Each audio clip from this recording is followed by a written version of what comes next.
And we are live, ladies and gentlemen. Welcome back to the Wage-Wise MMA podcast. Ryan, my boy, it is good to see you. We are back Wednesday night, ready Let's to go. go. How are you? I'm great, my friend. How are you? I'm very, very good. I'm excited. I like this card. I had fun last card as well. I reckon I had pretty decent results last week as Good well. How man. did you go? Last week I finished just down half a unit. Well, Nice. nothing too bad. Yeah, you always take that. What do you think of the main event? Um, Remind me what it was. Charles and Gamrot. Oh yeah, mate. It is great when Charles wins. Life is good when Charles Oliveira wins, isn't it? Yeah, it's always nice to see Charles get a win for sure. One of the real good guys of the UFC. That fight was literally exactly what I thought it was going to be. Just like a back and forth scramble fest, on the feet and on the mat, and it played out exactly like that. And Charles with a nice dub. So yeah, it's never a bad day when Charles wins. Oh, definitely. If Gamrot had power, then that's where there would have been raised for concerns. I think people were putting too much into Charles, Charles's chin just not being there. Mm. I think Faziev probably would have had a better chance of finishing him, but Gamrot, I don't think so. Yeah, I mean he touched him plenty of times on the feet. It never really hurt him. So yeah, I guess jury's out. I still think next fight could be very, very interesting. Whoever Charles takes on, if they've got any punching power whatsoever. But I suppose that's the story of any Charles fight, really. Of course. This week we head to Canada. I believe it's where is it? Vancouver? Yeah, Vancouver. Vancouver, yep. Vancouver, Canada for RDR taking on Brendan Allen. Was supposed to be Fluffy Hernandez, but Brendan Allen in on 2 or 3 weeks' notice, I think it is. We're going to break down the card bottom to top, giving you our thoughts, our breakdown, our analysis, our bets, all that good shit. Shall we get into it? Let's do it, my friend. Let's do it. All right. First fight off the rank we have women's bantamweight. Let me just make this a touch smaller so we can fit it all in. That should be pretty good. Okay, women's bantamweight. We have Melissa Croden taking on Tainara Lisboa. Melissa Croden on her UFC debut. Give me one tick to get these odds refreshed. All right. We have Tainara Lisboa minus 105-ish taking on Melissa Croden. The comeback on her minus 120. Minus 120. Wow. It appears that way. There's been Yeah, massive line movement here. minus 115 to minus 120. So it looks like she's come in from about opening at plus 130. Yeah. And fairly so, to be honest. My whole breakdown was that I think this is actually going to be a decent-ish striking fight on the feet. I don't see really... I mean, Lisboa will wrestle randomly at times, but she's terrible there. So I don't expect her to have much success if she does. I think this plays out as a striking fight, given both girls like to strike. And I actually think it plays out pretty fun. I mean, I was interested in Croden at underdog money. Plus 130, I felt was a pretty good bet on a decent striker who actually has decent process against Lisboa, who I don't think is an amazing fighter all around. So anytime I could get the dog money on Croden, I would have been interested. Now she's minus 120. Not really too much juice there, obviously. So would have to be a pass for me. But I don't mind Croden in this fight, to be quite honest. Yeah, I won't lie. I taped this fight last week when I had no idea what the odds were, and Mm-hmm. just seeing how they both went, I actually picked Melissa Croden, and then I had a look at the odds just the other day and saw that she was like plus 120, opened at plus 130, and I thought, man, did I take this all wrong? Did I am I seeing Yeah. something different? So I spent another day just looking at like past fights and stuff, and I still thought Croden was the goods. And then once I looked at the betting line, she was down at like minus 105. So now minus 120, I don't want to touch that. Yeah. I do think she has a good chance here because like they're both similar. Both have that Muay Thai style. Both are orthodox. Both are the same age and very aggressive. Like you said, Lisboa will randomly grapple, but she's not great there. But ultimately, what made me lean the Croden side is the size and physicality. Croden, 5'10", Lisboa 5'7", and you can see that Melissa Croden has like filled out, and Lisboa, like she seems like a little bit small, like, compared to her. If they're clinching a lot, I know they love to get working that tight clinch with their knees. You got to Can pay. you just shift? Can you just shift your mic a touch? You're just a bit grating. That's all. Oh yeah, all good, Yeah. all good from there. Yeah. Good now. Yeah, yeah. These are two girls that like to engage in the clinch and throw a lot of knees. And off the bat, like Croden being the taller and stronger fighter with more physicality, like I think she would like have a lot of success there. But yeah, at these numbers, definitely going to pass in this fight. Lean Croden. Yeah. Yeah. I think it's like I don't. It feels like a weird-ish signing. Like I get it. She's in Canada. She's Canadian. It's in Canada. I guess it makes sense. Like she is a decent enough fighter. I don't know. It's kind of caught me off guard a little bit. Like it's just not a name I would have been expecting. But I guess what name are you expecting in women's bantamweight? Yeah. Did you watch Croden's fight against Cavalcanti? Yeah, back in LFA. Yeah. I mean, Yeah. I don't. I think I actually think she's a decent enough fighter for the women's division. If I'm quite honest, like she's Yeah. not terrible at all. Yeah, she's good. And Cavalcanti, which was her last loss, like she showed a lot of toughness there. She got dropped 4 times, nearly finished in that first round, and she made it to the final bell. And Cavalcanti is like no slouch too. Yeah, I actually was looking at like a violence play here, to be honest with you, because I think either girl could potentially finish each other. Oh, It's not a hugely confident read, but when you're getting under 2.5, like plus 180s, it's how wrong can you be really a lot of the time. So I yeah, don't hate that at all to start the card. yeah, absolutely, agree. All right, let's keep it moving. All right, I don't reckon this will be the second fight if I'm a betting Yeah. man, but let's break it down in this order. Anyway, we head up to middleweight. We have Azamat Bakoyev, 20-3, taking on Yusri Belgari, 8-3, ex-Glory kickboxer. Prices we have Azamat Bakoyev minus 290, Yusri Belgari plus 250. Ryan, who wins this fight? I'm on the Bekoyev side here, but I have a feeling this may play out close to comfort, which is why I cashed out a parlay that had him in it like just the other day. Like I just don't Okay. think it's worth the sweat. Um, First off, I'm not particularly impressed with Yusri's MMA run, but I will say he's probably improving a lot. He lost to Marco Tullio in Contender Series, which isn't a bad name to lose to at all. Made it to the decision there, and yeah, his deficiencies in transitioning to MMA were definitely on display in that fight. Then picked up some wins in the regionals. Had a second go at Contender Series where he got a round 3 knockout but no contract, which was fair because until he got that finish, it was pretty underwhelming. Found him to be frustratingly tentative and low in volume. And if he has an overly patient approach here, it could work both ways. Like Bekoyev this guy's a go getter. Like he has 10 round 1 finishes. So far, is 2-0 in the UFC, winning both fights by round 1 TKO. Ground and pounded Zachary Reese. Even added in some straight up back to the head shots in that fight. And a few months later, made quick work of Ryan Loader. And here, I feel Bikoyev is the more well-rounded guy. Huge power in his hands, and will have the heavy grappling upside, of course. Though it gives up some significant height and reach to Usuri, which makes me anticipate he'll be quick to wrestle. And yeah, I don't imagine Usuri hasn't been working on his takedown defense. He showed it in his Contender Series fight, and he's just always in the gym too. Like, and under Glover's guidance as well, as being one of Pereira's main training partners, you got to expect him to be leveling up at a good pace.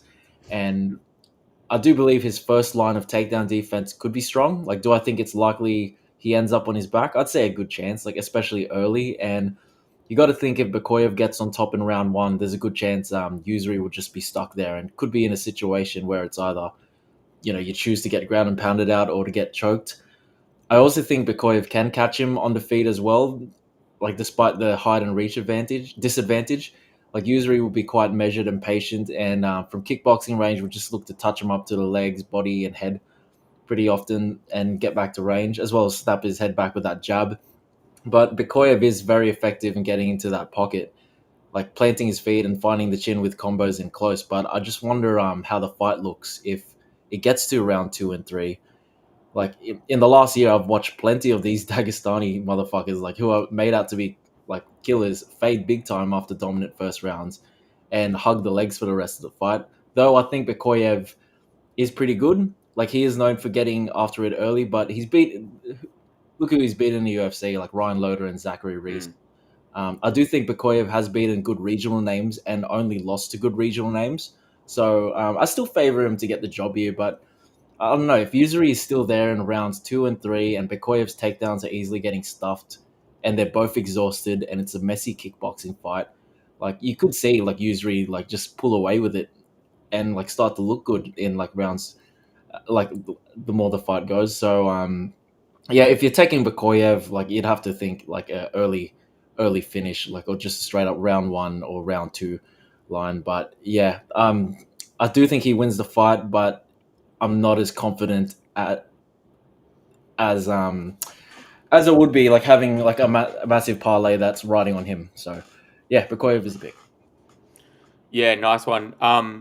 Oh yeah, I've got a fair few. I'll go through these and see where we end up. I actually like Bekoyev. Like I like his reactive style on the feet. He's got good hand speed. He's got good speed in general in all his strikes, and I actually think he reacts like he's relatively intelligent defensively when he moves on the back foot. Like he always has his hand real high, his backhand real high against his cheek, which I like. He clearly's got good power in the hands, particularly those hooks, which he just like unloads if he gets you with your back up against the cage. Takedown defense looks pretty decent, good balance, good natural strength, and just naturally pretty athletic there, which helps him, stuff a lot of those shots and obviously use the whizzer against the cage and things like that. I think he's very dangerous in the pocket and in close in the clinch. Like he's not amazingly technical, but he's just like a fucking bulldozer. I really like when he hurts you. He's got good finishing instinct. Showed in the Reese fight, he's happy to offensively wrestle and control you on the mat. Look to pass guard while landing ground and pound. I thought he showed great process in that fight on the mat. I think he's obviously going to be at a pretty significant size and reach disadvantage here, which I don't necessarily hate for him. And he's also fought a mix of orthodox and southpaws before, and I just like how he looks on the feet. Smart circling, footwork is very good. The one thing I don't love about him is that his lead hand is very active. So like while his backhand will be stuck to his chin, which is great, his lead hand's very active like this, which worries me.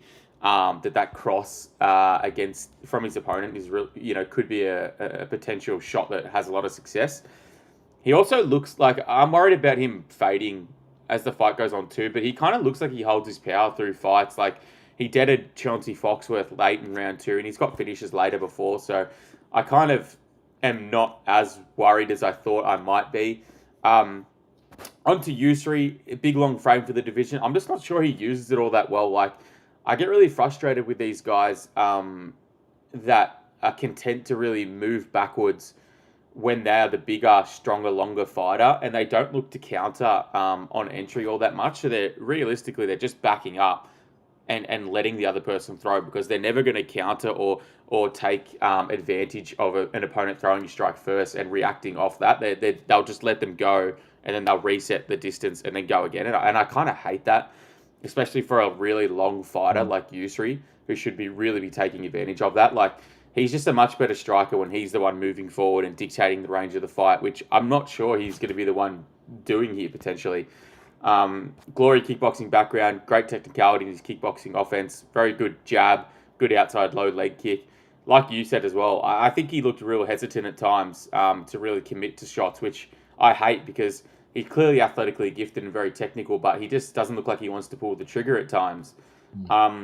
Iwasaki on Contender Series, he had no issues entering range and really tying Usuri up on the Contender Series. He's not even like a good wrestler or anything, and his shots are pretty telegraphed and whatnot, and he still was able to get close to Yuri and get his hands around him. I think if that's the same here, Bekoyev is just going to give him real issues, both by taking him down and by punishing him in close. And we've also seen that Usuri off his back, like Marco Tullio took him down round 1 or round 3, I forget which one it was, but had him down for 4 minutes on his back. So that's just a worry that he won't be able to get off his back in this one. He's been open about his issue with Lyme's disease, which, again, I worry about. I don't know. I just kind of trust Bakoyev in more areas. Like, yeah, he's going to be at a big range discrepancy, but in close, I think he's going to give Yusri massive issues with both his defensive wrestling and his power in the pocket. I do think there's a world that Yusri could frustrate him at range throughout this fight for sure, but I can't really see Yusri finishing him at a super high clip, and I kind of think Bakoyev looks defensively sound enough to just be able to compete there as well. So, yeah, I'm with you. I think Bakoyev wins this fight. But it's kind of getting to the point where minus 300 doesn't really add that much juice to the squeeze. Not for me. So, yeah, I haven't made a play on this fight. I considered parlaying him as well, but I've just decided to pass for now. So, yeah. Yeah, minus 300, it was a bit much. Yeah, I agree. I feel like if you got him for like minus 180 to 225, that's a pretty great price. But, yeah, it's out of the ballpark now. Definitely. I might look at the overs for this fight, if anything. Yeah, I actually don't mind that as well. Let me have a quick look. I've got them here. Round lines are set at 1.5. Yeah, it's actually favoured quite heavily. Over 1.5 is minus 175. Mate, I might do a ladder, like fight to start round 3 if I can find over 2.5 and maybe even like a little bit on fight goes the distance. Yeah, it looks like fight goes is like plus 195. I don't mind that at all. Over 1.5, probably over 2.5 is probably like plus 120-ish, I reckon. Yeah. Yeah, I'm with you. I think I see this going 2-3 for sure. So I'm with you there. All right, upper card, we have women's strawweight. Stephanie Luciano taking on Ravina Oliveira. Stephanie Luciano 6-2-1, Ravina 7-2-1. So almost identical, and in my opinion, probably will be near identical after this fight. Stephanie Luciano minus 280, Ravina Oliveira plus 240. Pretty simple one for me here. I think Ravina Oliveira fucking sucks, to be quite honest with you. I don't think she's good anywhere. I think Stephanie Luciano is a better offensive striker. I think she's a better wrestler. I think she's live to finish her by submission, knockout, by decision. And yeah, she's the side for me here. I think way more output, way more better cardio. And I think she wins this fight however she wants it, to be quite honest. Yeah, I agree there. I think the UFC likes Luciano and wants to build her up. And she shows good potential with room to improve too. Like, she did not pass the Sam Hughes test, like lost a close split decision where it just came down to Hughes getting takedowns, control time. And yeah, Hughes is that type that she can just weaponize her cardio. So 100%. Luciano looked like she was outclassing her like to start the fight, but like she got lured into like a high paced fight. And yeah, she just wasn't able to hang in there enough to like secure like the second or third round. But yeah, I don't think it was a bad look to Oliveira, 0-1 in UFC, losing to Lisboa in her debut. I think that was upper weight class actually. And I don't think she has a high ceiling. Doesn't possess any skills that make her stand out. She's just there. She looks like she has a lot of power, but 6 KOs from 7 wins against pretty poor competition. Yeah, I don't know about her. I think Luciano is just so. I think there's a clear difference in class, and I feel Luciano will be more than a few steps ahead on the feet. She has more output. She's more dynamic. Like Oliveira will have like openings as Luciano too. Like she carries her hands low at times. Like she can definitely time that right hand over the top, much like Sam Hughes did. But there's more openings for Luciano to take advantage of for Oliveira. So, and Luciano's gone 25 minutes before in a championship bout. She then had to rematch someone who she struggled with in their first fight in Alencar, and then dominated Alencar in their second fight, and then went 15 minutes with a crafty vet in Sam Hughes. I think she's growing, and she's going to be improving at a rapid pace. I think she wins this fight pretty easily, and she's definitely parlayable. Yep, you echo my sentiment completely. I agree. Parlayer, feel free. I don't say that very often, which scares me. Okay, up to lightweight, we have Kyle Prepolek, 18-9, taking on Drew Dober, returning 27-15. Drew Dober in after a decent chunk of time off for what we are used to for Drew Dober. Prices, we have Drew Dober minus 550. The comeback on Kyle Prepolek plus 400. Ryan, does Drew Dober Giga Chad his way to a victory and somehow beat a white man? Or does Kyle Prepolek get it done in front of the Canadians? I tend to think Dober gets it done. But can you repeat those odds for Dober again?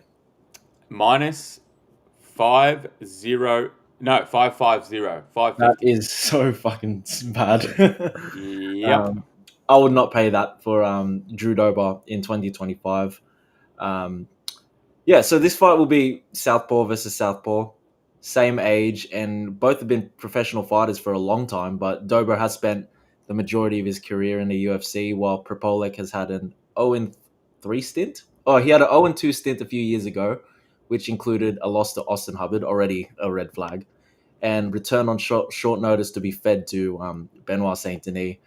Otherwise, he's just been in the regional scene, finding some success, picking up multiple regional titles. And I'd say in the regional scene, he's probably considered as up there as far as talent goes. But he's up against Dober, who has fought the who's who of the lightweight division, has found finishes over Bobby Green, Terrence McKinney, Nazrat, and Rafael Alves. He's also been in there and lost to the likes of Islam, Benny Dariush, and currently on a 3-fight skid with losses to Manel Torres by round 1 knockout, Gene Silva by round 3 TKO, and lost to Moicano as well by unanimous decision. All big names and all guys who would probably run through Karl Propolek. But Dober's been known for his stupid durability and granite chin all these years, but he's getting finished more often now, and you got to think the wheels are about to fall off if they haven't already. But one thing he still carries without doubt is his knockout power, though Propolek has never been knocked out in his lengthy career. But I don't think he's just fought the competition to test that. If you're losing to Austin Hubbard by unanimous decision in the prime of your career, I'd imagine at age 36 now, if Dober lands that overhand left to the chin, he's probably going to get Propolek really hurt. But yeah, as I touched on, Dober's chin is no longer what it was. And one thing about Propolek is that while he isn't no high level striker, I'd consider Dober as one of the worst defensive fighters in the division. Like, he's got a blockhead, he's flat footed, and he's there to be teed up on. Dober could very much plant his feet and time the perfect counter right to Propolek's chin, but Propolek has that fighting style where he touches his way into the pocket with like light jabs and feints, and then picks the moment to fire that left hand straight through the middle, and or kick the body and head. And he does carry some solid power. Like, he has 10 knockouts in his record with 6 in the first round, and he does carry that power late. So yeah, Propolek does have good cardio as long as they're just striking too. And I don't see Dober shooting here, so Propolek might end up like hanging in there if Dober doesn't land that big shot. But all up, I do lean Dober to get the win here. But if his chin is dust, this could be ugly. So I'm definitely not taking part in this fight. Minus 550 is insane for Drew Dober, but I do think he'll probably squeak out the win. Yeah, I'm on legit the exact same side as you. I think Dober does it like he clearly deserves to be favourite, but like how you could play minus 550 on him at this point in his career, I really don't know how. Like, he got a generational fucking beatdown against Gene Silva, like generational beatdown. That is a fight that changes guys, and not only that, came out and got finished again after that.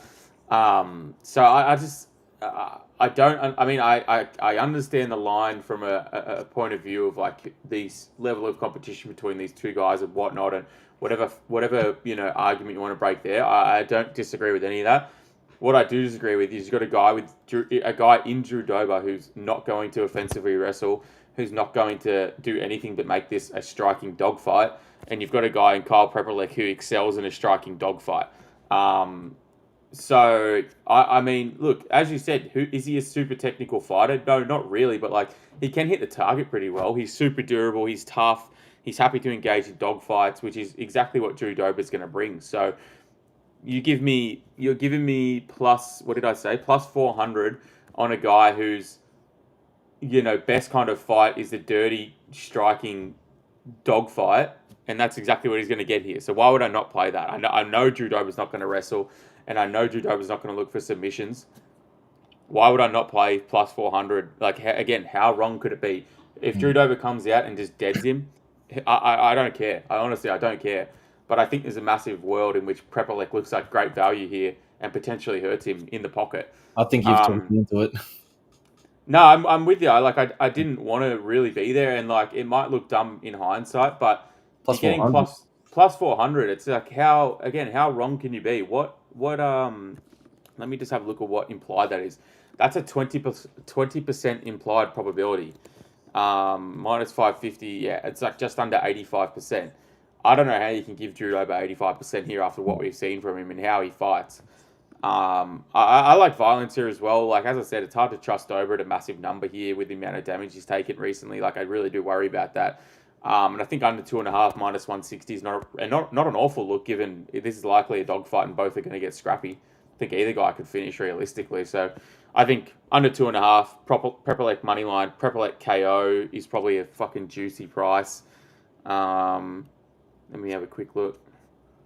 Prepelec TKO looks up. I mean, I've got 3 numbers and they're all extremely different. I've got plus 600, plus 960, and plus 1200. So I don't know which fucking one's accurate, but either of those are pretty good, to be honest with you.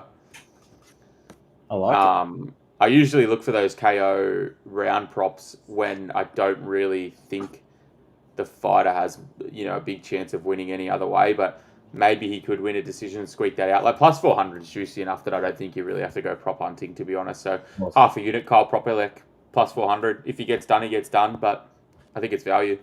Yeah, definitely. I like that. All right, up the card. 2, a fight that I'm pretty excited about. This one up at middleweight. So I believe this is definitely the UFC debut at middleweight for Danny Barlow. I assume he has some on the regional, but not 100%. Danny Barlow 9-1 taking on Jordan Santos 10-2. Prices, we have a minus 300 on Danny Barlow. The comeback on Jordan Santos plus 250. What is it with these Brazilians having 3 different names on the fucking board? I don't know what's going on there.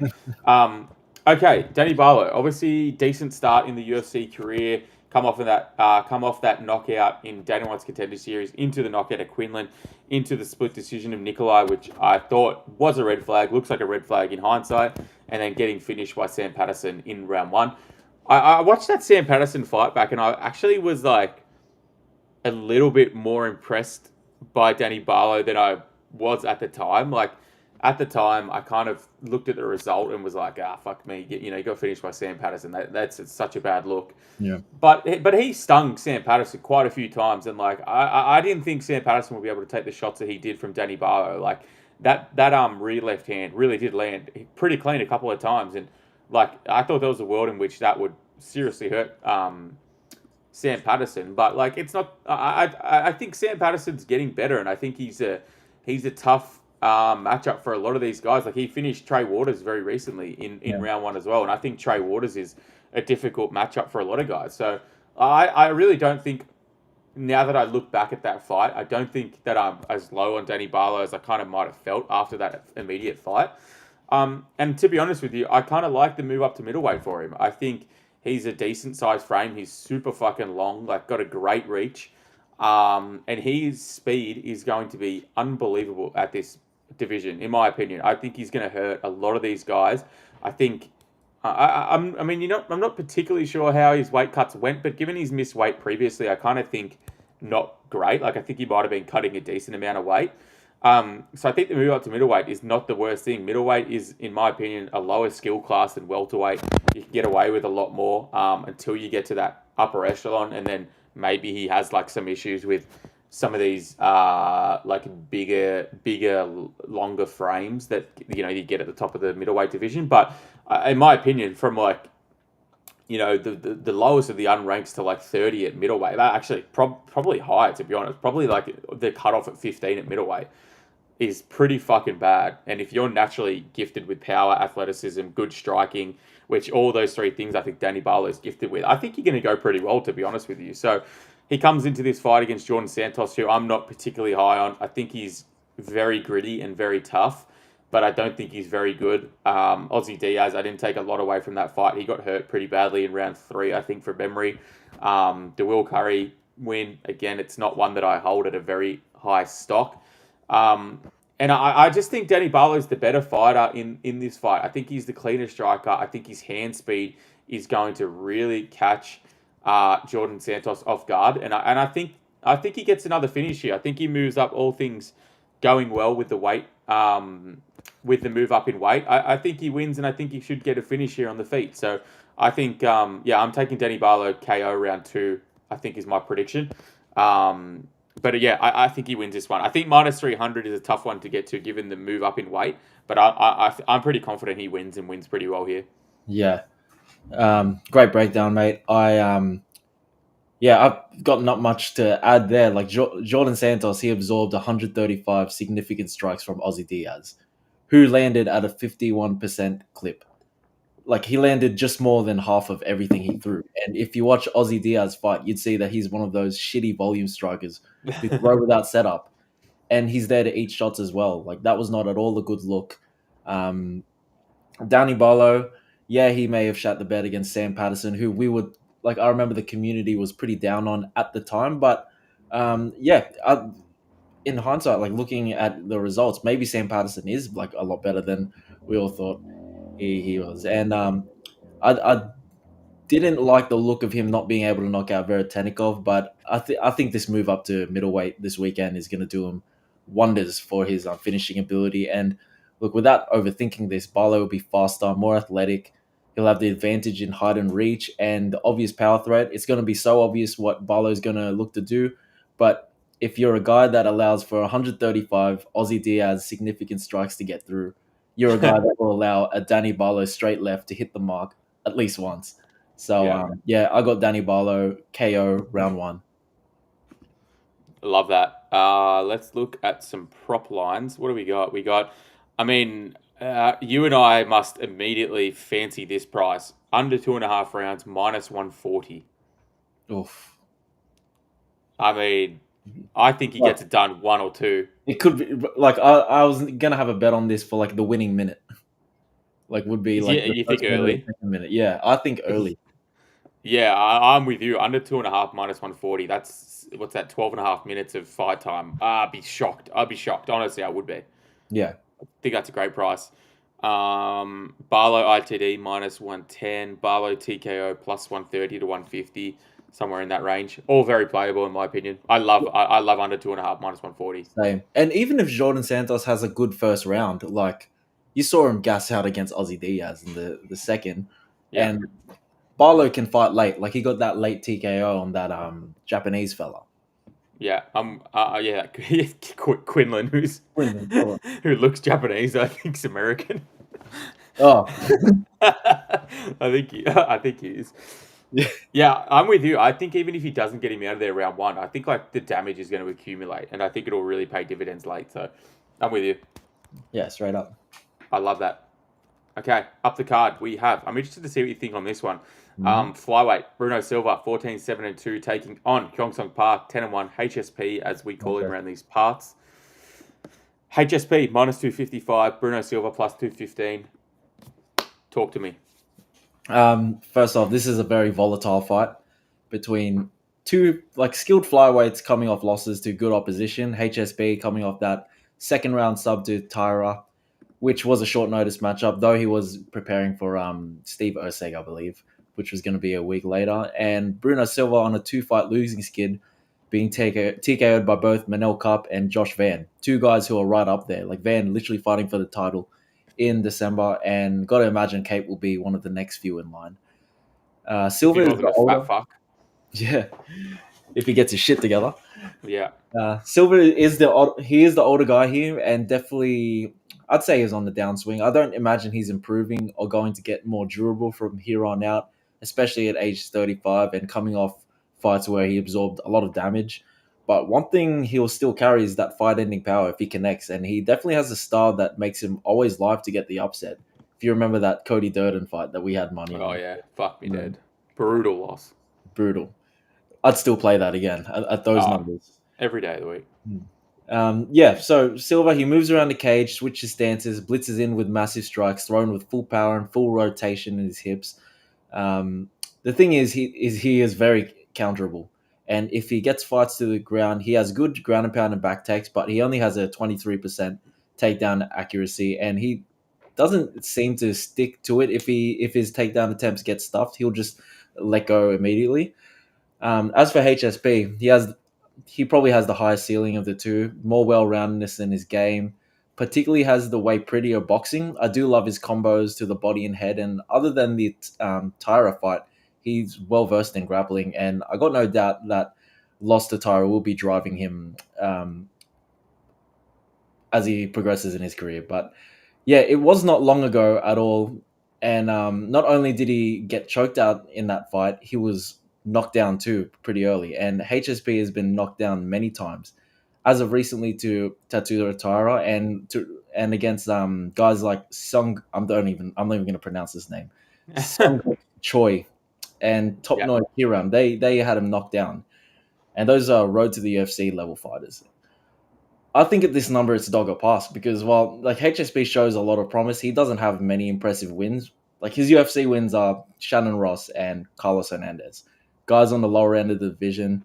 Bruno Silva, he's at least competing against guys at the top, and not only has he gotten good wins in the past against established guys like Durden and Tyson Nam, but he trains with Henry Cejudo as well. And Cejudo has said that he spent more time training with Silva than anyone in his career. So yeah, definitely dog or pass. Would I be surprised if HSP just knocks him out early? No, but Silva at plus like 450, plus 500, that's another line that I'll be keeping a eye on. I'm on the exact same side. I don't think HSP is a minus 260 favorite in any realm of this fight. I don't think he's minus 260 on the feet. I don't think he would be minus 260 on the ground. What I think the biggest thing I'm struggling with in this fight is that I don't know where to place either guy. Like, I agree with you that Bruno Silva is probably on the downtrend, but he also just had like, I don't want to say competitive, but like decent enough showings against two of the best flyweights in the world, in my opinion, outside of Alexandre Pantoja. So like, I give him big credit for that. I just don't know where to put him. Obviously, getting older and all those things coming into it, it's tough to know whereabouts he's at. But I think it's the same with HSP. Like you said, he's fought fucking no one his whole life. And then he got showed a literal level fight against Tatsuro Taira and got schooled in every single area. Like you mentioned, Songguk Choi. I thought that was a dreadful performance. Top Noi, that guy was a coach at Bang Tao when I went and trained there. And the guy was a fucking blue belt. So, like, if he didn't choke him out in that fight, I'd be asking serious questions, to be quite honest with you. So, I put no stock in either of those. Shannon Ross, one of the worst fighters we've ever seen in the US. Alhamdulillah, my Australian brother. But unfortunately, you are one of the worst fighters in UFC history. And then a decent performance against Carlos Hernandez. So, like, I just don't know where to rate this guy. And I don't think he's minus 260 in any single area of this fight. Look, if Bruno comes in and he's washed, and HSP gets him, then so be it. But again, plus 210, there's a lot of wiggle room in that, and I think he's probably the better striker, to be quite honest with you. And I think he's got decent enough wrestling and has fought, better pure wrestlers like Cody Durden and guys like this who are, really dangerous wrestling and submission threats to compete here. So, man, he might lose a decision. He might get submitted. I think if he's getting submitted, I think it's by, like, he's getting hurt first. I think he's getting clubbed and subbed. I don't think he's just getting purely out-wrestled and out-grappled like that. So, yeah, plus 210. Good enough for me. I'll have a unit on him, I reckon. I might join you as well. Yeah, I like that's a decent underdog play, in my opinion. Yeah, so. All right, up the card, headlining the prelims. A fun one, up at bantamweight. We've got Charles Jourdain, 16-8, 16-1, taking on Dangerous Davy Grant, 17-7. The banger. What do they call him? The banger from something or other. He's got a lot of names. I think he's from like Blackpool, I want to say, but I could be wrong. Prices, we have Charles Jourdain minus 173. The comeback on David Grant plus 150-ish, around that, 148, 143, 153, somewhere around there. I find this fight extremely hard to break down. Jesus, I got there at the end. I find it very, very hard to break down. I've never really had a very good read on Charles Jourdain, and I think my read on Davy Grant is decent. I think this is a competitive fight, to be quite honest with you.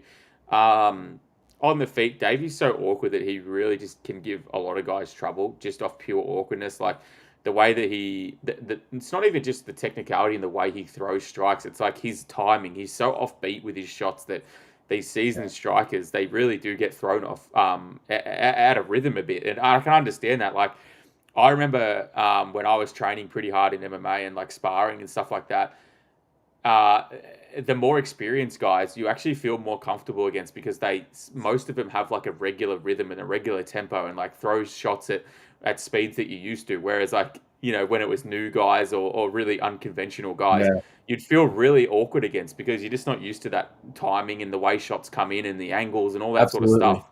So I think he really does have that effect on guys. Um, and I wouldn't be surprised if he had that effect here on Charles Jourdain. Like on the feet, I think this is a pretty competitive fight. Davey's been durable enough throughout his whole career that I think he can compete enough. And the way he fights on the outside, I think would lead to a pretty competitive fight against Charles Jourdain.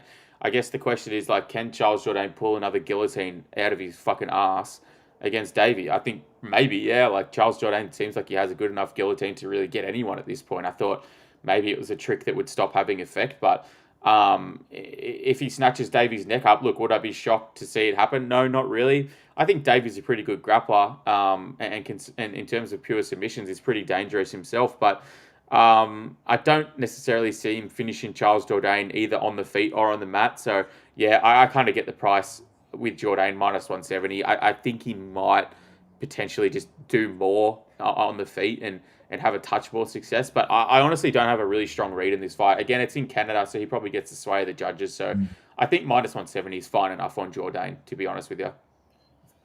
Yeah, usually when I see a 10-year age gap between fighters in a closely lined fight, my instant lean would be just to take the guy who's 10 years younger. But Davy Grant, he's a fighter that Father Time has definitely forgotten about. Like Yeah. I've won some great bets on this guy. Minus the Cheeto rematch, I've rode with him every step of the way, and he's been such a nice cash cow for me. I know. And That's what I meant to say as well. I'm like, I'm waiting for his drop off. yeah, Like, I'm and waiting. I hope it's not here. But like, I don't know, how could I go against him now? Like Jourdain, Yeah. he may have a size and physicality advantage, nothing new for Davy. Jourdain may have a big youth advantage, nothing new. Power upside, submission ability, no worries. Like Davies seemed to have seen it all. As for the stylistic matchup itself, Jourdain, he is a very skilled guy and tricky in his own right. Like he switches stance often. He's flowy, good from all angles with his kickboxing, with his combos in the pocket and clinch, and he has very slick grappling. Like can just snatch up that guillotine like out of nowhere. But the one thing about him throughout his career is he can be so inconsistent. He can have low IQ moments, and he seems to come undone when fights start to really heat up. Like he just sees red, meaning he can start firing on all cylinders and look sharp as ever. But I do think he gets caught up in the moment. He gets overzealous trying to get one back, starts to get caught more easily as fights wears on. And there's been so many fights where he's won the first round and gone on to lose the second and third, like with Andre Feely, with Kulibao, Julian Erosa, and Shane Burgos. And on the other side of that, Davy Grant is a guy who can rally and win after losing the first round. We saw it in his last fight against Blackshear. And if Davy loses the first round of this fight, I honestly wouldn't be too worried. Like Davy has that veteran savvy. He's well rounded, has the output and cardio to push a pace on these younger guys. And what I love about him is he's great at capitalizing on openings and building momentum. Like he'll connect with a big shot to the head, get back to range, and quickly follow it up with either attacks to the body and legs, and then go back to the head with something big, and turn up the pressure. And like you said, he is very awkward, has that weird timing, and he's also creative in there. And while Jourdain can be as well, I don't think he adapts that well as fights goes on.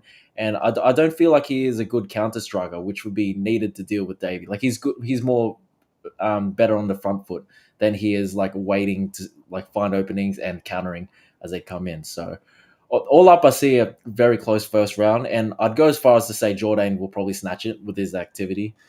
Davey does take his time, and Jourdain comes out very sharp with his low kicks and forward blitzes with those like 4 to 5 strike combos. He might even try to grapple here. Davey does have solid takedown defense and get up game, and I don't think Jourdain has the best control. Like sometimes he'll get reversed as he's trying to go for a sub or trying to quickly advance positions. But even as early as the first round, I think Davey gets a few big moments, gradually builds into the fight, racking up like more big moments as well as winning minutes. Eventually see him forcing Jourdain on the back foot from round 2 till the final bell. And I just see Jourdain's defense falling apart. He'll still be very active on the offense, but he'll be just easy to hit as the um, time goes. So yeah, I'm definitely willing to take the dog shot and David Grant, and I got him at plus 150. Very, very nice. And again, if you want a fighter that's really going to fight for your money, how wrong can David you go Grant. with David Grant? Really, Yep. I don't think you can go too wrong. I'm just sorry. The title's been wrong on YouTube again. I don't know what's happening with that. The read stream is fucking it up. I'm just quickly changing it. All right. So have you played him yet, or you think you will play him? Oh, I did play him. Yeah, Played him at plus 150 for just 1.5 units. very, very nice. Give me 2 seconds while I just change this. Okay, should be good to go. Sweet as. That should be Oh, did it do that updated. thing? Did it do that thing where it was UFC 320 again? Yeah, it saves as like the previous thing. Yeah, So that happened so last annoying, time. but it's updated now. Yeah, user TV said change the title, fellas. Made me look at it. So thank you for that. That Thanks, should man. be all fixed now. And I love this poster. I really enjoy. Have you seen the poster, Yeah, dude? It's it sick. looked mad. Looks sick. We're on the I get the David Grant shot there completely. I think it's going to be tough in Canada though. I think Yeah, it will. Canadian judges. Okay, main card time. Kyle Nelson, the monster, 16-6-1, taking on Steamroller Matt Frevola, 18-5-1. Prices we have very close. It looks like Frivola's slight fave on most books, like minus 115 to minus 120, and Kyle Nelson minus 105 to maybe plus 100 if you can get that. How do you think this fight goes? Yeah, I'm on the Kyle Nelson side here, and I got him last week at plus 115. I think this is a good stylistic matchup for him, and the move up to lightweight was a long time coming. Like he's always been a massive featherweight who had to cut a lot, and he did have cardio issues in the past, which he has fixed up with a more conservative approach that we've seen in his last few wins. I think here the move up will be beneficial to his cardio. He'll still have a huge frame for the division, and you got to expect him to have more pop in his punches too. He is coming off a round one TKO loss to Steve Garcia. I think Steve Garcia is a monster. No real shame in that loss. Before that, he was on a 3-fight win streak that included pretty nice wins over Padilla and Aljo. He's taken a year off, and this weekend he will be the hometown guy against Matt Frevola, who was coming off two back-to-back devastating knockouts to Forestiam last year and a year before that to Benoit Saint Denis. I do like that he's taken time off after those losses, though. They were very devastating. Um, as for how they match up, I think this will be a tougher fight for Frevola to have sustained success. Like Nelson has a very high guard boxing stance. He's very hard to hit clean because his hands are always so high. He likes to move around, time low kicks, body kicks, counters over the top. He likes to catch shots on his guard and fire straight back, and he's really good at luring guys into his overhand right. His punches can be loopy, especially his combos, but he has great timing and his hands come back to his face and is very good at forcing opponents to fight at his pace as well. He's also strong in the clinch and has very good takedown defense. Hasn't been taken down in 5 years, and I think he also has the ability to land his own takedowns here as well. Frevola, on the other hand, he has a wide stance. He's more forward pressure heavy and really swings for the fences as he would come into range. He carries a lot of power and he'll be able to put you out if he connects. But he is very reckless and wild as he's coming forward, which means he'll be there to be countered coming in. Um, Both Frevola and Nelson have loopy punches, but Frevola will telegraph his blitzes into the pocket as he's trying to pressure, while Kyle will stay in his guard, lure you into range, or work his way in and then fire his combos when he's in close. Nelson can be hit to the body and legs because of his focus of defending his head, but I don't think Frevola has the developed enough striking to rip to the body or attack legs as effectively, and Frevola is just hittable at all times. Like after he throws punches, his hands don't return to his face, so he's just there to be hit at the end of exchanges. He's often off balance with his footwork and exiting with his chin up. If you remember that BSD KO, he just exited that range, hands down, chin up. And also from distance as well, he doesn't have a tight guard. Like he kind of holds it like that. And So He's always ugly. I hate it.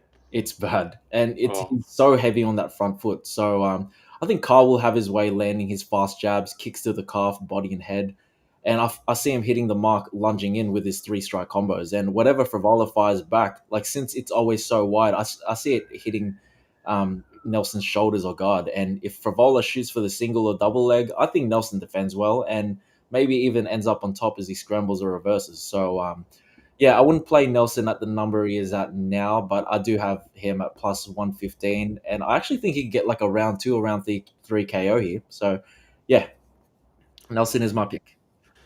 very nice breakdown. I don't have too much to add. I despise Matt Frevola. Like, to the visual test, he's awful. Like, if you just showed me him, not in UFC gear, like, maybe I saw him in the gym or whatever, I'd say, wow, this is a jobber that fights for like street beefs, Mm. or maybe not even, maybe street beefs is like generous. Yeah, Um, just one of those random backyard fucking fighter series. Like, his fighting style is so ugly. Technically, he looks hate it. dreadful on the feet. I actually, like, when you mention that real, like, firm fucking, like, stance that he has, honestly, it grinds my gears every time I see it. I've just fucking, I'm like, oh god. But you mentioned as well, like, this guy's taking time off, which is good, but the guy's taking time off just to get brutalized every single time. So it's like, I kind of feel a bit bad for him because he does seem like a nice guy, but Yeah, he got no chin. He's got no chin. It's been shown many, many times that, yeah, he's eaten some big shots. Like that Ferrazim knee was bad. And I was actually on Matt Frevola in that fight. as was I. That was a big shot. I think it would have knocked a lot of guys out. But like the T-Rex loss, you can't put anything, like, what can you say about that? Even the Polo Reyes one at the start of his sort of UFC career, like, I just don't think this guy is very, very durable. And that's not to say Carl Nelson is like this huge puncher or anything. He's really not. But he does have some power and he's decently technical and he can hit. So I think if Frevola is to win this fight, I do think he has to wrestle, and I think he has to wrestle often and early. And I kind of think that he's looked like a pretty gassy in the last couple of fights too. Like, he competed against Forrest decent enough round one, and he just looked like a different version of himself in round two and three. So I think if he wrestles here, I think Nelson can stay relatively safe, maybe make him work, and I think he could probably take over 2-3. So yeah, I'm with you. Kyle Nelson seems like a decent enough shot for me here. Yeah. Do you like a late finish? Yeah, I think if I saw him winning, it would be a knockout, probably 2-3 or decision. Yeah. Yeah. So I think any of those. I think you probably get really good numbers on Nelson 2-3. I don't think Nelson's tank's like amazing, especially up at lightweight. I kind of question the move to lightweight a little bit because he just of how bad his history is at lightweight. But it could be a good move potentially. Nelson round two looks like it's like plus 750. Nelson round three plus 11 to 12 to 1300, somewhere around there. So you're getting good prices to find out. Yeah. And his win over Padilla, aging amazingly. Yeah, 100%. Yeah, I think we're on the same side there for sure. And you can't. I don't think Steve Garcia. You're not taking anything away from that. He could knock anyone out round one. 100%. Alrighty, up the card two. Bantamweight fight between Cody Gibson 22-11 taking on Aoriqileng 25-12. Prices we have Cody Gibson minus 160. The comeback on Aoriqileng plus 140. I hate both these guys. I'm going to be quite honest. I really just don't enjoy either of these guys. Like Cody Gibson, old, mid, decent enough in multiple areas, but not really great in any area. Aoriqileng, dog shit striker. His striking's his asset, but I think it's pretty average, to be quite honest with you. He's got no grappling off his back. Takedown defense looks like it's improving, but I still think it's on the lower end. I think Cody Gibson could really come out here and put on a clinic on Aoriqileng, if I'm completely honest. Like, he's 38, and I do think like he's slowing down athletically, but I think he could out wrestle Aoriqileng here. He showed that when I went back and watched the Blackshear fight, I forgot how many decent shots like Gibson did Yeah. land on Blackshear in that fight. Like, it was actually relatively impressive. So I actually think like Cody Gibson could have success by mixing things together and making it really uncomfortable. Like, if they're only spending, say, a minute on the feet, back and forth, I think it would be competitive. But I think Cody Gibson can look for the takedown, mix in wrestling attempts, maybe get him down, maybe not, maybe just get him thinking about it, and then that will open up more success on the feet too. I just don't think Aoriqileng has like a big scope of. I don't think he has a high ceiling, and I don't think he has a big scope of success in the UFC. Like, he's not a huge puncher. Gibson's been durable enough his whole career. Like, I think the only path to victory Aoriqileng has here is a damage-based decision, landing bigger shots. But I kind of think Cody can compete well enough on the feet to potentially also win a decision, potentially take Aoriqileng down, submit him, potentially. I think he's got more paths to victory, so I'm slightly more confident on the Gibson side. But again, you're paying minus 160 for a guy who's 38 and probably on the way down. So it's not one I'm rushing to play, but I gun to my head, I would say he wins. Yeah, I'm completely in the same mind as you. I am very much leaning Cody Gibson here. Like, it is so much. He's so much bigger, more physical. If he ends up on top, I think he can like hold him there or work towards a sub. I am going to stay away from this fight at these numbers, and for a few reasons. Like, Cody Gibson is a bit of a underperformer, and Mm. sometimes finds a way to lose on the brink of victory. He's also close to 40 with a lot of mileage. And yeah, Aoriqileng, I don't rate him at all, but I think he's a little bit of a wild card. Like, I personally don't think he's good, but given the matchups in the UFC, he's beaten guys he's meant to beat in Johnny Munoz, Jay Perrin, and Cameron Else, and his losses have been against solid guys like Rosas Jr., Zahabi, Durden, even Molina back in those days. Yeah, I think Gibson wins this fight. Not interested in at these numbers. Very nice. Let's keep it moving. I don't love that fight from any perspective, so I'm glad we keep that one short on the same page. All right, up the fight. Sorry, Jesus, up the card to a fight. I'm excited for. I think it's going to be a good Oh fight. yeah. Women's flyweight. We have Manon Fiorot 12-2 taking on Jasmine Jasudavicius 14-3. Prices we have Manon Fiorot minus 225, Jasmine Jasudavicius plus 190. Ryan, please tell me who wins this fight. All right, so I have been back and forth in this matchup through the last week, and I have landed on a side. I have a bet on it, though it has came down to my tendency to bet against returning female fighters after failed title shots, given it's the right matchup and if the numbers are intriguing enough. And in this case, I think the number is intriguing enough.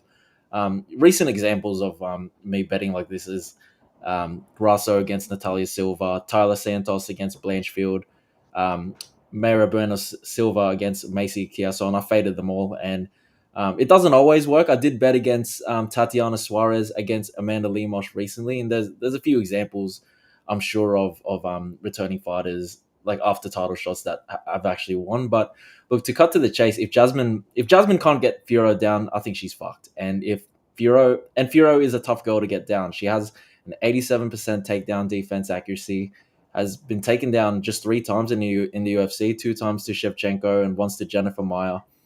And those are fights where she got her own takedowns as well. Blanchfield, she had zero success through 5 rounds, just running straight at Manon Fiorot, getting met with check left hooks and sharp punches down the middle every time she tried to close the distance. And Fiorot did. She is coming off a very close fight with Valentina Shevchenko, where significant strike numbers were 72-71 for Shevchenko, and it came down to a few big moments and 2 successful takedowns from 9 attempts to get her the narrow 48-47 win. And here she is against Jasmine Jasudavicius, who is very one-dimensional and several steps down in competition compared to an aged Shevchenko. So in saying that, why the fuck do I have money on Jasmine Jasudavicius? Well, Oh, jeez.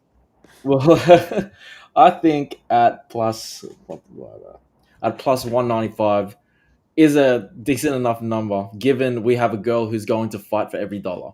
She's the hometown girl. She really has the opportunity to really rise to the occasion. She's riding a 5-fight win streak where she has clearly leveled up in every performance. Is the competition great? Not particularly, but for the skill set she possesses and her process, I think confidence and momentum really favor a girl like her. Like, she doesn't think in there. She just goes. And she matches Manon Fiorot in height, unlike Shevchenko, Blanchfield, and Namajunas. She is strong in the clinch against the cage, somewhere where Fiorot relied on having control over Shevchenko in their last fight. And unlike Blanchfield, who just ran straight, I think Jasmine has better process in timing her takedowns. She can learn a thing or two from the Shevchenko fight, and she has the 3-round cardio to really keep her foot on the gas. And if she gets Fiorot down to the mats, Jasmine has incredible downward pressure, positional awareness, and will be much more of a threat to finish than Shevchenko or Jennifer Maia when they had her down. Like, gun to my head, I think Fiorot wins this, but this is just a numbers play and a bit of a system play for me. I only played it for like 0.75 units, but I'm going to take the hometown girl in Jasudavicius to rise to the occasion. Yeah, nice. I understand your point of view. I'm on the other side personally. And I'm a big Jazz guy as well. Like I love her. I think she for a women's fighter, like she presents a lot of issues, mainly her physicality, and her just her grittiness. Like it's funny, hey, her and Mike Malott are like the opposite of each other, right? Yeah. Like Mike Malott's like this athletically gifted guy who's like just got. You can tell he's got a bit of quit in him, and then you got Jasmine Jasudavicius who literally has no quit in her and is just a dog in there. Issue is, I think she's coming up against the most physical girl in the flyweight division, and I think she's going to have a lot of issues getting in close and taking her down, to be quite honest with you. She's performed well. This is Manon, has performed well against, these typical grappler wrestler types, and I do think Jazz is probably the best wrestler she's going to have faced. But her tools are just so good for keeping people away from her. That side kick that she throws like once a second, I mean, Jazz is either going to have to catch that or really find a way to deal with that, because that's going to keep the fight way too far away. And anytime this fight spends on the feet, Jasudavicius is in a bad way, to be quite honest. Like, I really think she's in a bad way on the feet here. She's so hittable. She's eaten a lot of shots against way worse strikers than Manon Fiorot. And now she comes up against the most physical girl when physicality is her strong suit. I think it's kind of a bad matchup. But I do admit, if she gets it down to the ground, I think Jazz, I think her ability, I think she's going to have to land some pretty decent ground and pound to really change this fight. Otherwise, I think Manon's fine enough to potentially, work back to her feet or, negate position for the most part. But I think Manon bounces back pretty well here. I didn't lose much stock in her from the Shevchenko loss, and I think this is a decentish matchup. I think it's bad for Jazz. I think this is a bad stylistic matchup for Jazz, and I think Manon probably wins a decision. But again, you are right in saying minus 235 is a big price tag to cover when she likely wins a decision. But I think she could knock her out as well. Jazz is so hittable, and Manon is a really good striker. The issue is she's not a super powerful striker. So yeah, I think Manon probably clinches a decision here. Nice. All right, up the card too, the man who changes his look every time we see him, although we haven't seen him in a little while. Marlon Vera, 23-10-1, taking on Aiemann Zahabi, 13-2-0. Prices we have Aiemann Zahabi minus 130-ish, minus 135, somewhere around there. Marlon Vera plus 110 to 115. I'll kick this one off. System play to fade Zahabi. He's proved me wrong a lot of these last times, but I don't know. This is just such an ugly fight, and this is I want to kill Zahabi for the way he fucking robbed my boy Jose Aldo. I just need some get back, and I just don't know if Marlon's the right guy. Look, the way I see this fight playing out is, I think it's pretty competitive on the feet. Zahabi again is, I think he's gifted by his awkwardness as well.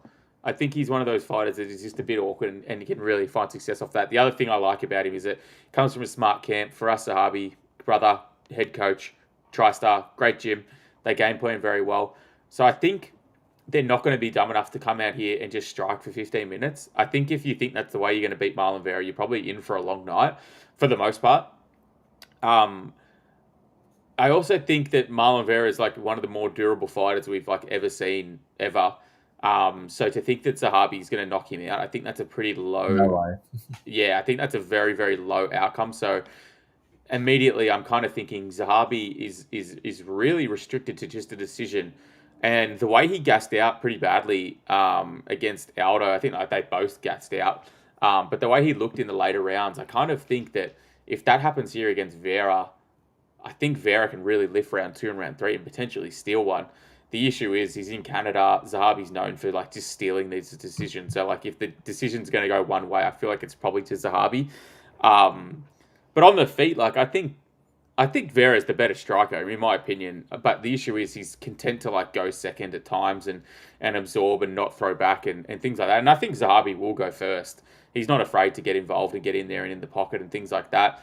But if you're not going to knock Vera out, which you're not, I think you leave chances for him to really land a big shot a la Dom Cruz, things like that. Dom Cruz was doing well enough against him. Yeah. Ate a big shot round 3 or round 4, whatever it was, and that was enough. So if you leave him in there, you're giving him chances to crack.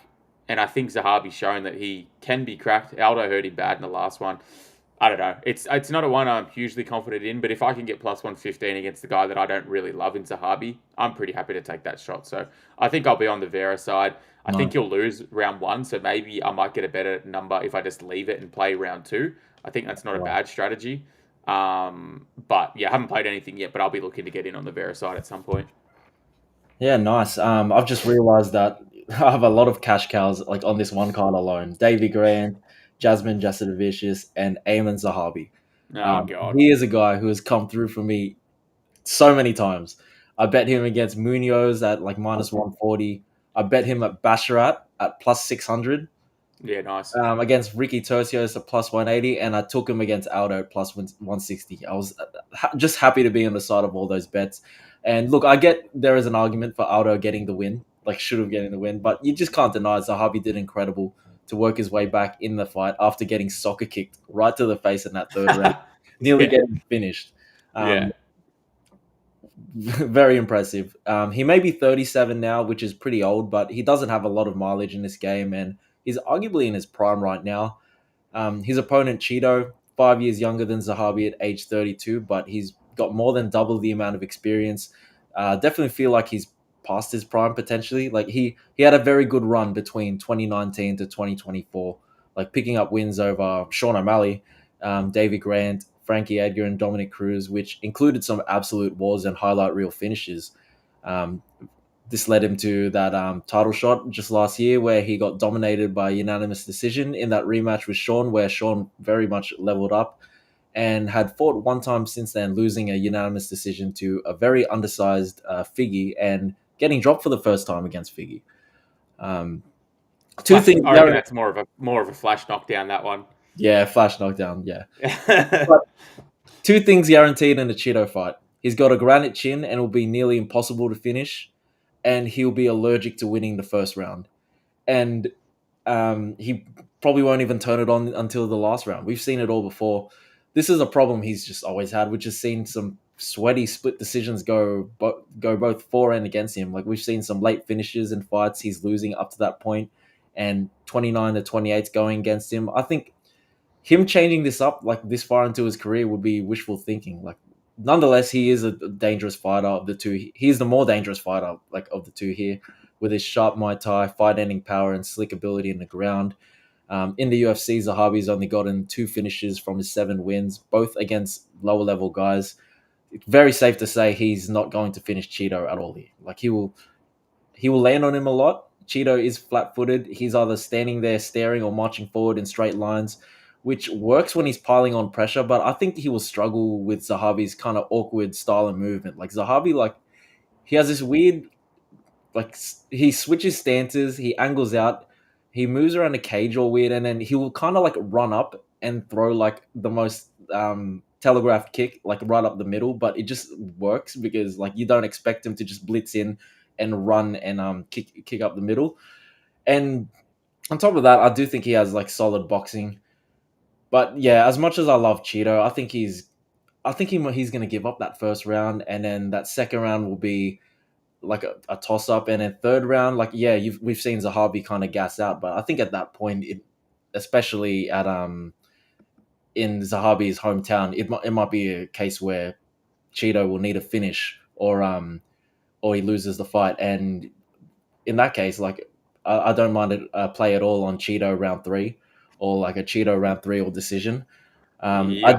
I did play Aiemann Zahabi at whatever I think minus 130 just for like 1.5 units. I think he gets this done, but yeah, I think a way you can hedge it out is waiting to bet live or Cheeto round 3.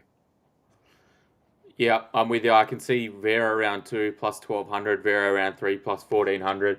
You got to play that. I mean, I play them almost every time with this fucker, and I'll be bet on them again. Bet 365 round 2, round 3. Hey God, me again. Just hoping that something happens here. We'll see.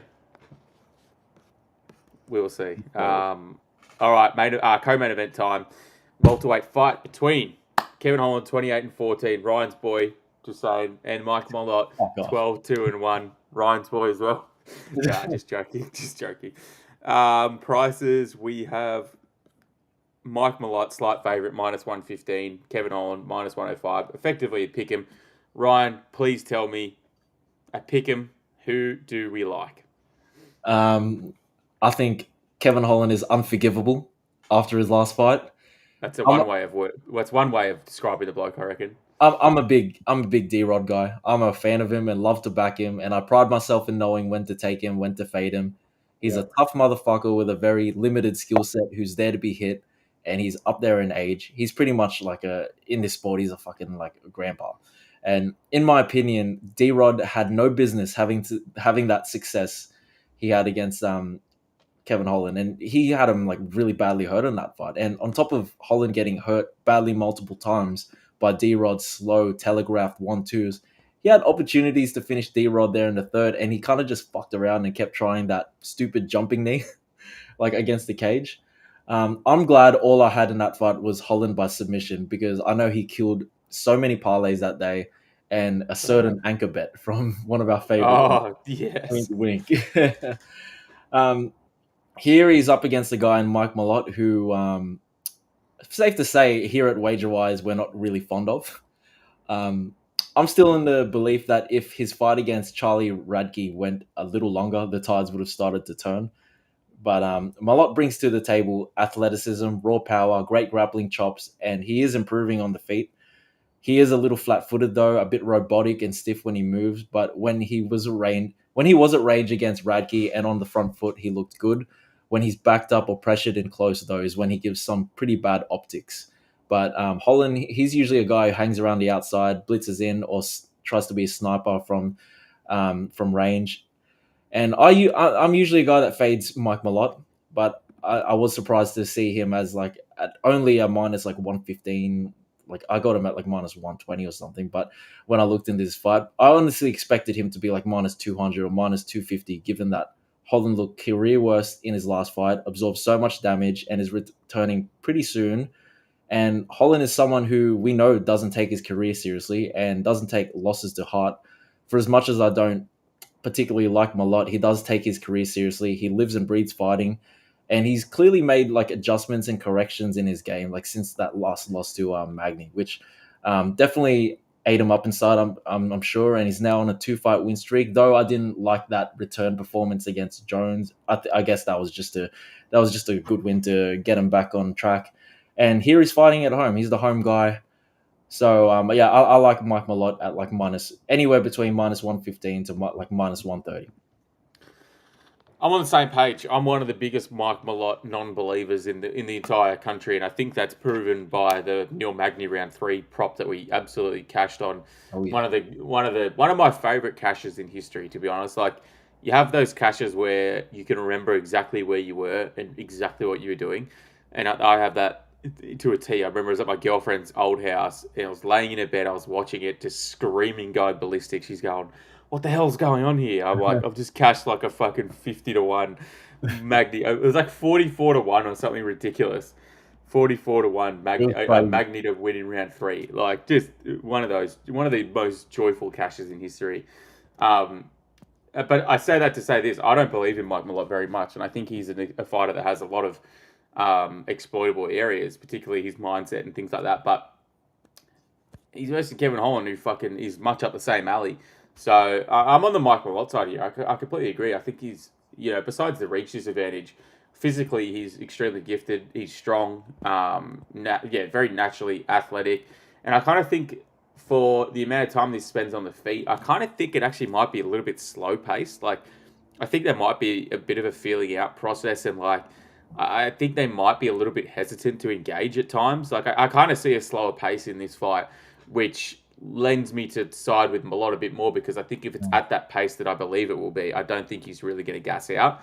The other thing is I think he can match Holland in the grappling. Like, yeah, Holland's got a great dash choke and stuff like that that you need to be aware of, and can throw up subs off his back and whatnot. But I think Malott's versed enough on the mat to compete in time for time there. And I just don't believe in Kevin Holland at this point anymore. Like, I agree with you. I thought it was one of the career worst performances against D-Rod.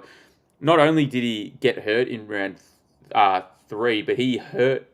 I can remember the scramble where he was on. I think he was on Oh, D-Rod's back or something, yeah, and he ended up getting reversed after hurting him and landed underneath. And D-Rod like won the end of the fight by yeah. him doing that. Like this guy's just one of the dumbest guys we've ever seen in the UFC. Like that reversal, I could just see it etched into my mind. And like if he's doing that against Malott, I think he's in for a world of hurt. So I'm with you. Minus 105, minus 130. I think it's a great price for Mike Malott. And I don't even like the guy. So if I'm hating it, that must mean it's a decent shot, Straight up. surely. Yeah, and I personally loaded on Mike Malott here, so Okay, there hate we go. Which probably means he comes out and shits the bed, but fingers crossed. the guy. Don't say it. Fingers crossed, but I hope not. All right, middleweight main event time. We have Reinier de Ridder 21-2 taking on Brendan Allen 25-7. Prices we have RDR minus 200. Come back on Brendan Allen plus 170. I could go for a while on this and just rant and rave and just go back and forth, but I kind of think this is a pretty binary fight. Brendan Allen in on short notice. Historically, not very good cardio-wise. It does slow down late in fights, and now he's coming in on short notice. I think you could chalk up 3, 4, 5 automatically to de Ridder. And de Ridder is a guy who, again, I don't think necessarily optically looks like he has the greatest cardio, but he does. Like, he pushes through. He has this, this DDP style of cardio and athleticism where he can just look like he's fucked and fatigued, but somehow just like out physical and push through. And bro, he won round 5 against Whitaker, who's like a cardio beast, someone you really can't question. So I think late it's all de Ridder. I think the only upside Allen has here is early. Like I think Allen is good enough in every area to like compete with de Ridder for time. I think he's a good enough striker that while he's on the feet, he can compete in the kickboxing range. I think grappling wise, he's a pretty good grappler. I think the issue is that RDR is just so big and so physical that I think if he gets any top time here, he's probably going to lock Allen down on his back. Yes, he's very hittable and he's very clumsy and he's very awkward. He's very uncoordinated. He's very any like negative term that you can really apply to like just being awkward and inefficient. RDR is, but he's also very efficient in the way that he hunts you down, moves forward, wears on you, and takes over. So I think this is a matchup made for RDR, to be quite honest with you. Yep. Late, it's all upside for him. He really has to survive 10 minutes, and I don't think Allen's like a necessarily huge, dangerous guy, but RDR can be clipped against anyone. That's no doubt for me. I just tend to think it doesn't happen here, and I kind of think that he just puts it on him. And I don't think this goes to the judges' scorecards because I don't think Allen can make it there, to be quite honest with you. So I think this finishes RDR 3-4-5, anywhere around that. Under 4.5 rounds, I think is pretty safe. RDR should finish him. I think 2, 3, 4, 5, anywhere there. Is my prediction. Yeah, Yeah, and I think minus 200 is decent. Sorry. yeah, same. I completely agree. This is definitely a much easier fight compared to his original matchup in Fluffy, where I was going to favor Fluffy to get like a late TKO, though I was always going to be wary that RDR may have been the guy to finally test Fluffy's susceptibility to body shots with those like knees that he throws. I guess we'll find out on a different day, but here he's got Brendan Allen. I don't particularly like Brendan Allen, but props for him for stepping in here and taking the opportunity.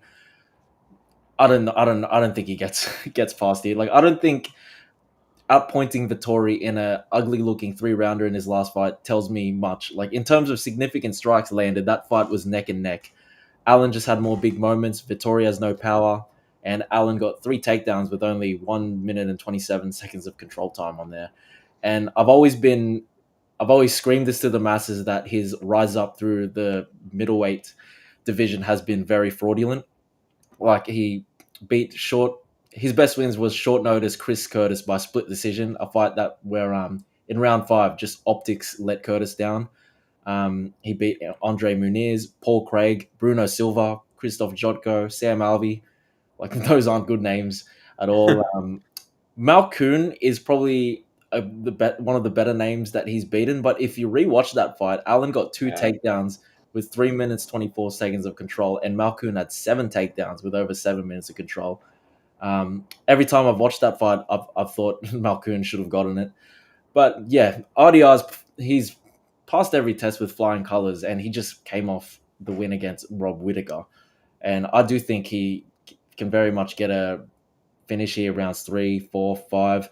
One thing I will say is that both guys do train at Killcliff. I'm not sure if they had like too much history to like training together, or like spending too much time like preparing for camps and stuff. So that could set us up for some fuckery potentially. But yeah, I don't think Brendan Allen, like everyone's, like you said, everyone's kind of live to drop De Ridder like with their hands, like especially early. I don't think Brendan Allen is anywhere near the striking capability of like Rob Whittaker.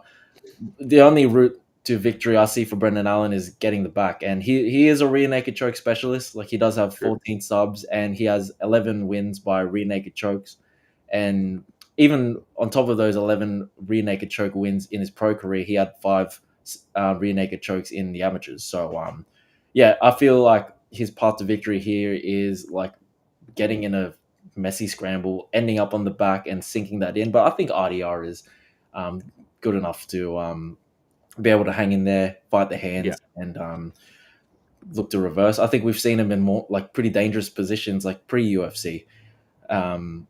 Yeah, in terms of striking, RDR is going to look ridiculous in there. I think that every time I watch him. But yeah, Brendan Allen is not a seasoned striker. He is improving, but he doesn't have like confidence in his hands.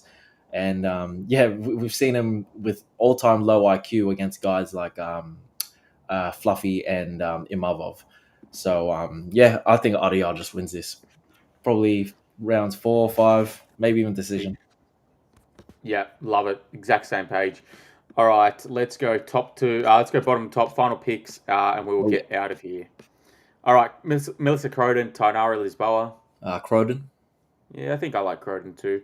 Azamat Bakoyev or Yusri Belgari.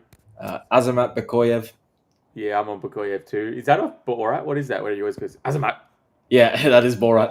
Borat, yeah. Stephanie Luciano, Ravina Oliveira. Luciano. Yeah, Luciano for me too. Kyle Propolek, Drew Dober. Do we have to choose? You don't have to choose, but you can. We all know that you have to take the stab on Propolek here. Propolek. We take the stab. You got to take the stab. Danny Barlow, Jordan Santos. Barlow, and he makes it easy. Yeah, ×2. I mean, spelling Jordan like that is crazy work. I don't care where you're from. Bruno Silva, HSP. Doggo pass, Bruno Silva. ×2 on the same page there. Charles Jourdain, Davy Grant. Dangerous Davy Grant for me. Yeah, I'm conflicted. I think I'm on the Jourdain side, but it's not a hugely confident pick. I don't mind either, to be honest. Cole Nelson, Matt Frevola. Cole Nelson. Yeah, I'm with Cole Nelson too. Cody Gibson, Aoriqileng. Cody Gibson, probably. Cody Gibson, me too. Manon Fiorot, Jasmine Jasudavicius. Let's go, Jasmine Jasudavicius. Good luck, brother. I'm riding for you internally, but I'm on the Fiorot side. Marlon Vera, Aiemann Zahabi. Aiemann Zahabi. Yeah, I'll ride with Cheeto. I'll have a go. 2-3 decision. He'll let me down, but it's okay. Kevin Holland, Mike Malott. Mike Malott. I can't believe it. We're both on Mike Malott. What the fuck are we doing here? 2025. Last one, main event. Reinier de Ridder, Brendan Allen. De Ridder. Yeah, De Ridder, -200. Easy money. Parlay it. Do whatever the hell you want. Yeah. And that is UFC Fight Night, Vancouver, Reinier de Ridder, Brendan Allen. Should be a good one. I'm excited. The Canada cards have been pretty decent the last few, so I'm excited. Should be a good card. Other than that, we will let you go now. Like, comment, subscribe, share it with your mates. Follow Ryan on Twitter at DesperateTimesZ1. He put all his picks up throughout the week if he hasn't already. We'll also drop our WagerWise pick/picks of the week on both of our profiles. So make sure you follow me at Dribble Sport or at Provide Picks, either one. And we will put some free stuff out there. Other than that, it's been a great time. Ryan, anything to sign off with? Nah, let's do it. Love it. All right, we'll check out